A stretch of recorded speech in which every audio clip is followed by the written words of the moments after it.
आज हम लोग जहाँ पे भी हों, अब हम ये अगले आधा घंटा भगवान की पूजा में व्यतीत करें। भगवान का वचन ये बोलता है, जब 2 या 3 मेरे साथ मेरे नाम के साथ जुड़ते हैं, तब मैं वहाँ पे हूँ। वही भगवान, वही यीशु जो गलीली में चले थे, कफरनहूम में चले थे, आज वही यीशु हमारे बीच चलेगा, हमें बचाएगा।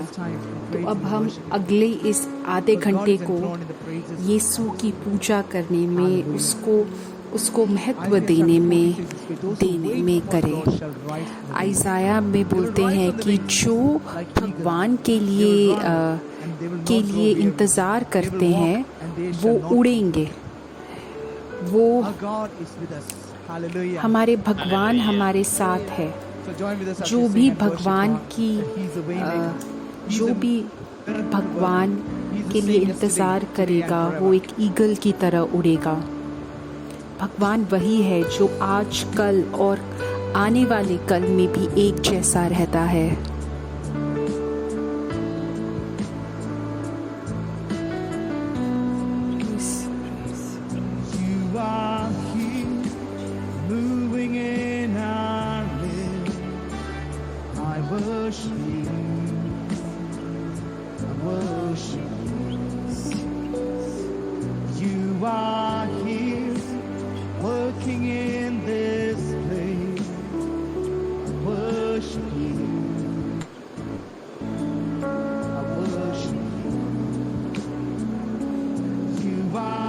हे भगवान, आप अभी यहाँ पे हो, हम सबके समक्ष हो।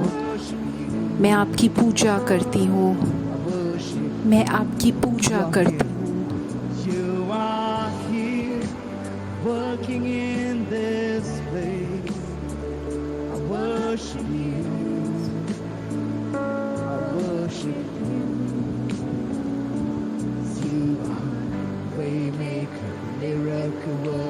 Promise keep light in the darkness, my God, that is who you are. That is a हे भगवान, आप अनजान रास्तों में एक रास्ता बनाते हो, आप चमत्कार करते हो, हर एक वादे को आप पूरे रूप से निभाते हो। हे मेरे भगवान, आपके अंदर कितने सारे गुण हैं।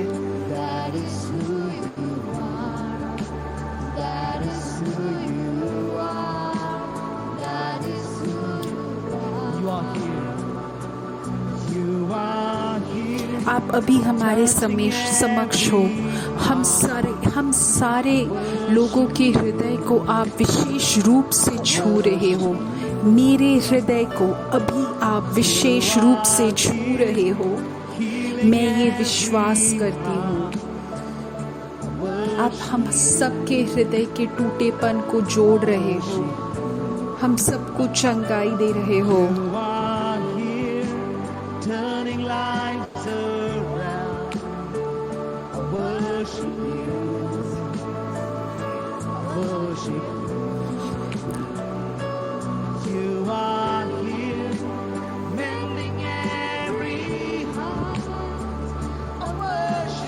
आप हम सबके टूटे हृदय को सिल के जोड़ रहे हो।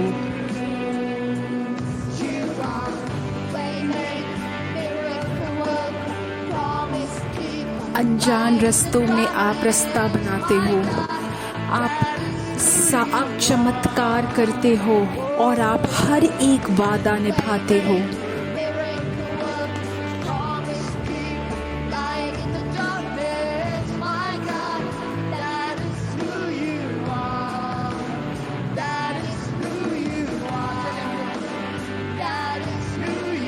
आपके अंदर इतने सारे गुण हैं और आपके इन गुणों की मैं पूजा करती हूँ।